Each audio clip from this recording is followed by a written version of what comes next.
Palazzo cutting করে দেখিয়ে দিলাম। 2 ইঞ্চি বাদ দিয়ে দিলাম উপরে, 2 ইঞ্চির নিচ থেকে ধরে 40-এ দাগ দিয়ে দিচ্ছি। 40-এ দাগ দিয়ে দিলাম। পায়ের মহড়াটা হচ্ছে 12 ইঞ্চি, 12 দুগুণে 24 ঘুরিয়ে 12-তে দাগ দিয়ে দিলাম। হাইটে হচ্ছে 16 ইঞ্চি, আরও 1 ইঞ্চি বাড়িয়ে নিলাম, 17 ইঞ্চি। এখন এখান থেকে ধরে এই পাশে দাগ টেনে দিলাম। খুব সহজ, একবারে সোজাভাবে, চাইলে আপনারা এইভাবে খুব সোজাভাবে কাটিংটা করতে পারেন। কেটে নিলাম। পায়ের হ্যান্ডটা একটু কেটে সাইজ করে দিচ্ছি।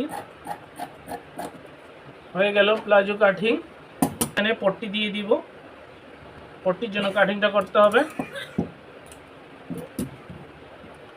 এই যে হয়ে গেল 1 মিনিটে প্লাজো কাটিং। দেখিয়ে দিচ্ছি 1 মিনিটে প্লাজো কাটিং। এটা এভাবে সেলাই হবে, আর পায়ের মহড়াটা এভাবে সেলাই হবে। কেমন হয়েছে?